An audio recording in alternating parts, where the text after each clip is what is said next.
بسم اللہ الرحمن الرحیم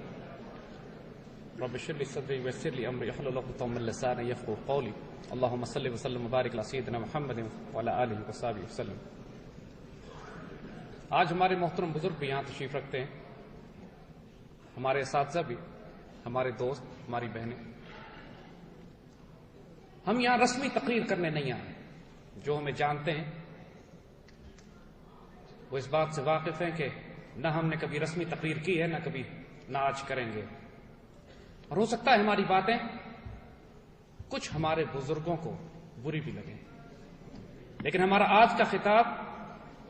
یہ ہمارے دل کی آواز آج نوجوانوں سے ہم مخاطب نہیں ہیں، ہم اپنی اس نسل سے مخاطب ہیں جو ہم سے پہلے گزر گئی، جو ہمارے بزرگ ہیں۔ اس لیے بصد احترام، عزت کے ساتھ، گستاخی کی معافی چاہتے ہوئے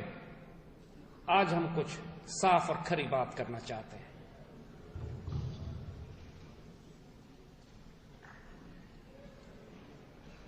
آج صبح سے ہمیں غیر معمولی خوشگوار حیرت ہو رہی ہے۔ آج زندگی میں پہلی دفعہ جب اقبال ڈے آیا تو ہمیں صبح سے سینکڑوں SMS میسیجز پہنچ چکے ہیں، پوری دنیا میں لاکھوں میسیجز چل رہے ہیں اس وقت، کہ جہاں پہ پاکستان کی نوجوان نسل جو 21ویں صدی کی نسل ہے، وہ اقبال کے شعر SMS میسیجز کے ذریعے پوری دنیا میں پھیلا رہی ہے۔ یہ ایک ایسا حیرت انگیز انقلاب ہے کہ جو آج سے پہلے کبھی برپا نہیں ہوا۔ خواتین و حضرات، آج اقبال کے مشن کو شروع ہوئے تقریباً 100 سال ہو چکے ہیں، لیکن اقبال کی شخصیت کے جو پہلو آج ہم آپ سے بات کریں گے، جس پر ہم اپنے بڑوں سے شکایت کرتے ہیں، بڑا دل شکستہ ہو کے، بڑے دکھی ہو کے شکایت کرتے ہیں کہ آپ نے ایسا ظلم کیوں کیا اس امت کے ساتھ۔ پاکستان بننے سے پہلے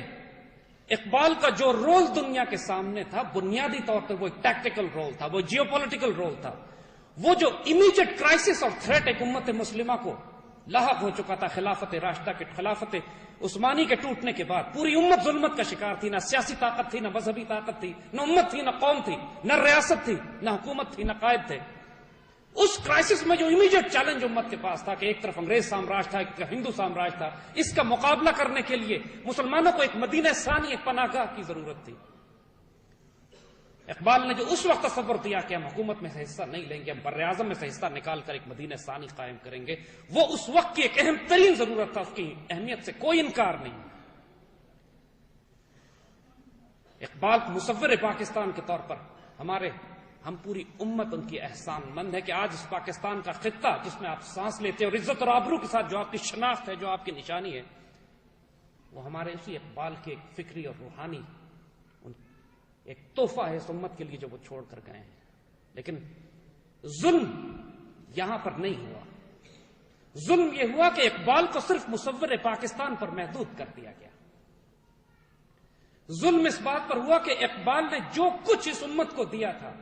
پاکستان بننے کے بعد اس کو بھلا دیا گیا۔ اقبال نے صرف پاکستان بنانے پر اکتفا نہیں کیا تھا، ان کا اگلا میسج اس نسل کو تیار کرنا تھا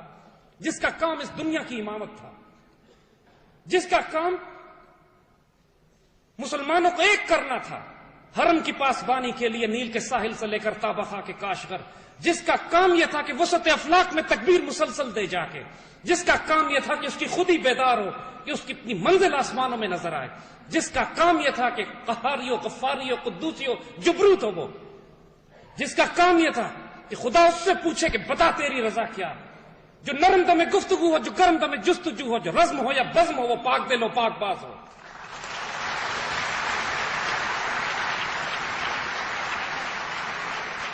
آج ہم اپنے بڑوں سے شکایت کرتے ہیں، وہ نسل کیوں نہیں تیار کی آپ نے؟ کیوں اقبال کو صرف اس بحث میں الجھا دیا کہ انہوں نے پاکستان سیکولر چاہا تھا کہ پاکستان اسلامی چاہا تھا؟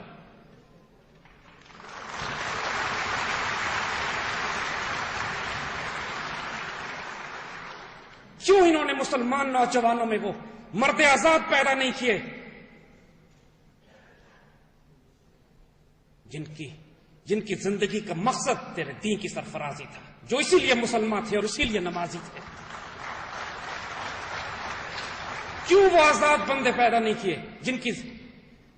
کی پابندی یہ تھی تیرے آزاد بندوں کی، نہ یہ دنیا نہ وہ دنیا، یہاں مرنے کی پابندی، وہاں جینے کی پابندی؟ ہم اپنی گزری ہوئی نسل سے یہ شکایت کرتے ہیں، یہ ظلم کیوں کیا آپ نے؟ اپنے علماء سے، اپنے دانشوروں سے، اپنے اساتذہ سے، اپنے حکمرانوں سے اپنا جواب سوچ لیجیے گا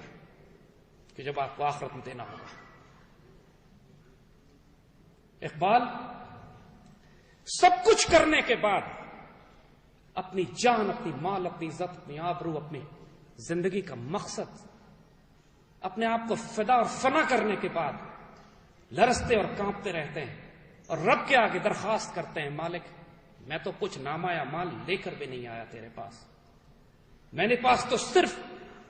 عشق رسول کے سوا، میرے پاس تو سوائے اس امت سے محبت اور تعلق کے سوا، میرے پاس تو سوائے اپنے خون جگر کو جلانے کے سوا کچھ بھی نہیں تھا۔ مجھے جو وقت ملا اس میں جو ڈیوٹی میں کر سکا میں نے کرنے کی کوشش کی، اور پھر بھی کانپتے ہوئے کہتے ہیں اپنے رب کے حضور درخواست کر کے، تو غنی از دو عالم من فقیر، آپ کائنات کے بادشاہ، میں مسکین اور فقیر ہوں، روز محشر عذرہائے من پذیر، خدا کے واسطے قیامت کے روز ایک درخواست میری مان لیجیے گا۔ آپ مالک ہیں، نہ مانیں، بادشاہ ہیں، بے نیاز ہیں، لیکن مان لے فقیر پہ مہربانی ہو جائے گی۔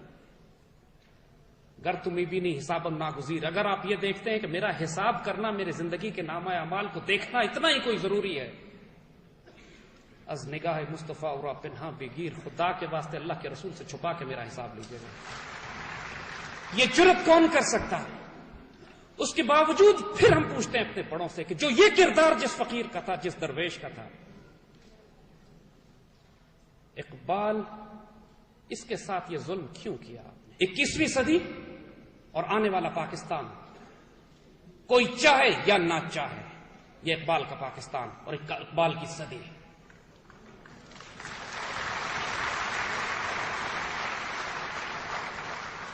بیسویں صدی میں اقبال کا جو رول،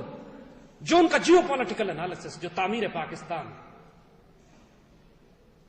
جو حیرت انگیز کام اللہ تعالیٰ نے ان سے لیا،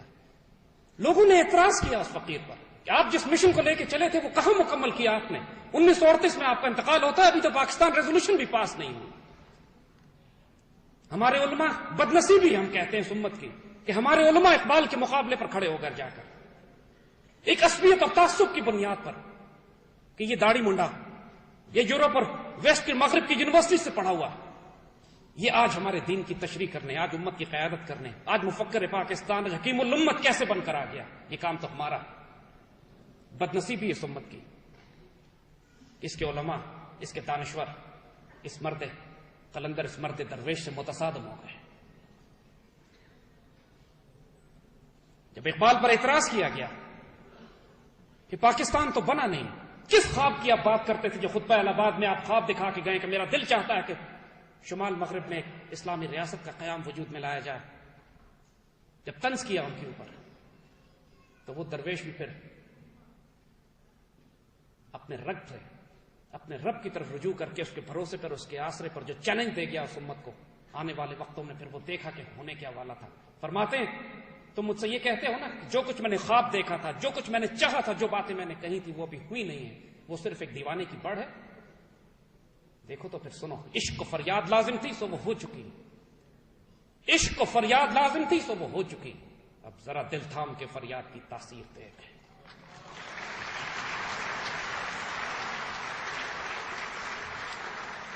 یہ ایک ہسٹورک امپاسبلٹی ہے، یہ تاریخ کے ناممکنات میں سے ہے کہ پاکستان کا بن جانا۔ 1937 میں خود اقبال اللہ قائد اعظم کو خط لکھتے ہوئے کہتے ہیں، دیکھیے انتقال سے 1 سال پہلے خط لکھتے ہوئے کہتے ہیں کہ مسلم لیگ کبھی بھی مسلمانوں کی قیادت نہیں کر سکتی جب تک وہ عوام الناس تک اپنے پیغام کو نہ پہنچائے۔ ابھی تک یہ صرف اشرافیہ میں کام کر رہی ہے، ایلیٹ میں، اور پھر ساتھ اس کی اسٹریٹجی اور ٹیکٹکس بھی بلڈ کرتے ہیں کہ اگر آپ یہ چاہتے ہیں کہ مسلمانوں کا ایک خطہ زمین بنے تو اس کے لیے جو آپ اجلاس بنائیں گے، جو مرکز بنائیں گے آپ، وہ خطہ زمین لاہور سے شروع کیجیے گا، آپ کے شہر سے۔ اس حد تک، اس ڈیٹیل تک قائد اعظم کو ہدایت دے کے جاتے ہیں، اور پھر یہ کہہ دیتے ہیں کہ دیکھو انگریز یہ کہتا ہے، ایک بڑے انگریز کا حوالہ دے کر کہ ہندوستان کی تقسیم 25 سال سے پہلے ممکن نہیں ہے، اور اس پر اس فقیر نے یہی چیلنج دیا تھا، عشق کو فریاد لازم تھی سو وہ ہو چکی۔ 25 سال سے پہلے تقسیم، 38 میں انتقال کرتے ہیں، 9 سال کے اندر ماشاءاللہ یہ پاکستان کی ریاست اللہ کا تحفہ، مدینہ ثانی ہمارے ملک پر۔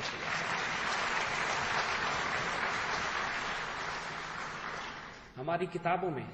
ہماری ٹیکسٹ بکس میں، ہمارے میڈیا میں جب اقبال کی بات کی بھی جاتی ہے تو یا تو بحث صرف ایک مصور پاکستان کے طور پر کی جاتی ہے، یا صرف یہ بحث کی جاتی ہے کہ ان کی ریاست کی، جس ریاست کو وہ بنانا چاہتے تھے، اس کی تشکیلی شکل کیا ہونی چاہیے۔ اس پر بات کیوں نہیں کرتے کہ افراد کے ہاتھوں میں ہے اقوام کی تقدیر، ہر فرد ہے ملت کے مقدر کا ستارہ۔ اس پر بات کیوں نہیں کرتے کہ جوانوں کو میری آہ سحرتے، پھر ان شاہین بچوں کو بالوں پرتے، خدایا آرزو ہے میری یہ میرا نور بصیرت عام کرتے۔ اس پر بات کیوں نہیں کرتے کہ عقابی روح جب بیدار ہوتی ہے جوانوں میں، نظر آتی ہے ان کو اپنی منزل آسمانوں میں، ایک شاہین شیر دلیر کو جو وسط افلاک میں تکبیر مسلسل دے، اور دوسرا جو پیوستہ زمین پہ تسبیح و مناجات کرے، وہ مسلک مردان خدا گاؤ خدا مست پہ ہو، جو مذہب ملا و جمادات و نبادات پہ ہو، ان میں زمین اور آسمان کا جو فرق ہے، جو فرق جو ایک شاہین میں، وہ فرق جو ایک کوے میں ہے، وہ فرق جو ایک بلبل میں ہے۔ ممکن نہیں ہے بلبل کے لیے کہ شاہین کی نگاہ رکھے، شاہین کی فضا میں پرواز کرے، ممکن نہیں ہے اس کے لیے جو صرف رسم اذان دے، وہ روح بلالی کو جان سکے، جب تک اس میں وہ روحانی نور، وہ بصیرت، وہ طاقت، وہ قوت اللہ کے رسول سے نسبت اور تعلق کو کی محمد سے وفاتوں نے تو ہم دے رہے ہیں۔ اس قوم کو اللہ کے رسول سے کیوں نہیں جوڑا آپ نے؟ ہم اپنے بزرگوں سے شکایت کرتے ہیں۔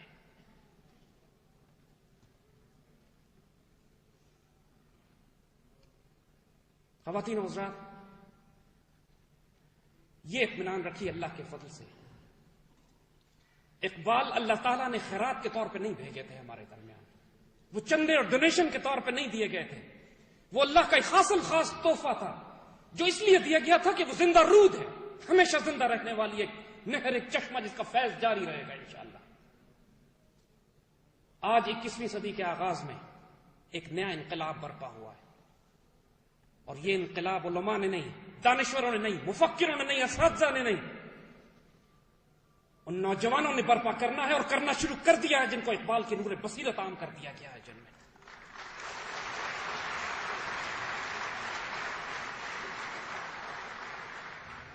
ہمیں معلوم ہے کہ ہماری اس بات سے بہت سے لوگ ناراض ہوں گے اور خفا ہوں گے، لیکن یہ وقت امت کی عزت اور آبرو اس وقت اسٹیک پہ لگی ہوئی ہے، اس وقت پاکستان کا مستقبل اسٹیک پہ ہے۔ ہمیں خوف بھی ہیں، ہزار خوف ہوں، لیکن زباں ہو دل کی رفیق، ازل سے رہا ہے یہ قلندروں کا طریق۔ یہ نسل آپ نے پیدا کرنی ہے کہ جو حرام اور حلال کی تمیز جانتی ہے، جس کو یہ معلوم ہو کہ اس رزق سے موت اچھی ہے، جس رزق سے آتی ہو پرواز میں کوتاہی، جس کو یہ سکھا دیا جائے کہ تمہاری حقیقت کا سر نہاں توحید میں ہے، لا الہ الا اللہ، جس کو یہ سکھا دیا جائے کہ تمہاری شہادت ہے مطلوب مقصود مومن ہے، جس کو یہ بتا دیا جائے، وہ نسل آپ نے پیدا کرنی ہے جس کی نشانی اقبال یہ بتاتے ہیں کہ نشان مرد مومن بتو گوئم، تم کو مرد مومن کی میں ایک نشانی دوں، جب موت کا وقت آتا ہے تو اس کے چہرے پہ مسکراہٹ آ جاتی ہے۔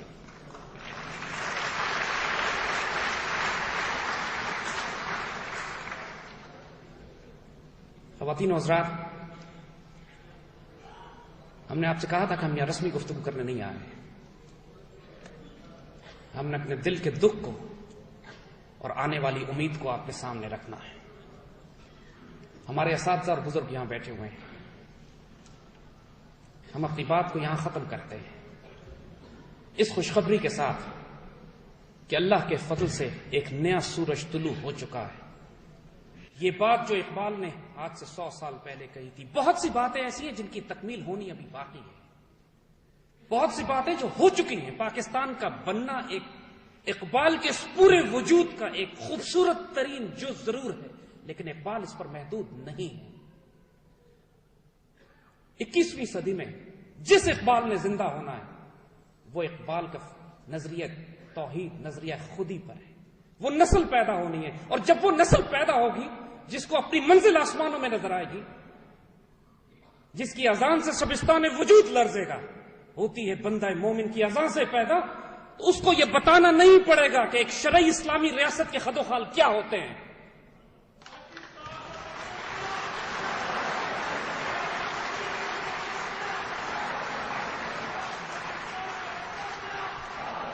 وہ پاکستان جس کی تکمیل ہم نے لا الہ الا اللہ پہ کی تھی، جس کی تعمیر ہم نے لا الہ الا اللہ پہ کی تھی، اب اس کی تکمیل محمد رسول اللہ پہ کرنی۔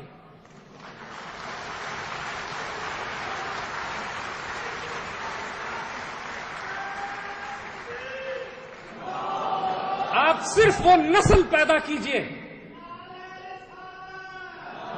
آپ وہ صرف وہ نسل پیدا کیجئے جو آپ وہ صرف وہ نسل پیدا کیجئے جس کے حکمران نگاہ بلند ہو، سخن دلواز ہو، جاں پر سوز ہو۔ آپ وہ نسل پیدا کیجئے جو قاری نظر آتی ہے لیکن حقیقت میں قرآن۔ آپ کو اس کو سمجھانے اور بتانے کی ضرورت نہیں ہوگی کہ ریاست اسلامی کے خد و خال کیا ہوتے ہیں۔ انشاءاللہ یہ ہمارا مشن ہے، یہ ہمارا ویژن ہے، یہ ہماری تقدیر ہے جو ہمیں بتا دی گئی ہے۔ اور ہم پھر یہ بات کہتے ہیں آپ سے کہ ہم آپ سے دوبارہ ملیں یا نہ ملیں، ای فقیر باز آیت کے نہ آیت، دیگر دانائے راز آیت کے نہ آیت، یہ راز لیکن آپ اچھی طرح جان لیجئے کہ کچھ تقدیریں اقبال کی ہیں جو ظاہر ہو چکی ہیں، کچھ تقدیریں اس بندہ فقیر کی زبان سے نکلی ہوئی ہیں جنہوں نے بھی ظاہر ہونا ہے، اور جس تقدیر نے بھی ظاہر ہونا ہے وہ یہ نسل کی تیاری بھی ہے، اس نسل نے بھی آنا ہے، ان پراسرار لوگوں نے بھی آنا ہے جو پراسرار بندے ہوں گے، دونیم دن کی ٹھوکر سے صحرا اور دریا ہوگی، اس نسل نے آنا ہے اور اللہ نے اپنی ذمہ داری بھی اس نسل کو دینی ہے۔ اللہ تعالیٰ بھی اپنا کام گھٹیوں، ذلیلوں اور کمینوں سے نہیں کرائے گا۔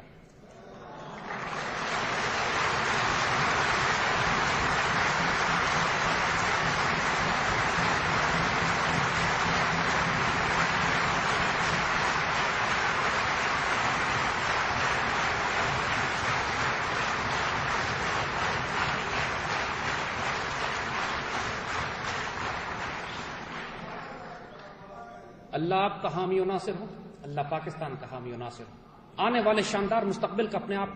اپنے آپ کو اس کا حصہ بنائیے۔ یہ نہ ہو کہ قافلہ چلا جائے اور آپ صرف اس کی گرد راہ دیکھتے رہ جائیں۔ جو ہونا ہے وہ تو ہونا ہے، خوش نصیب ہوں گے وہ لوگ جو اس قافلے کا حصہ ہوں گے۔ جزاکم اللہ خیر، اللہ کے نام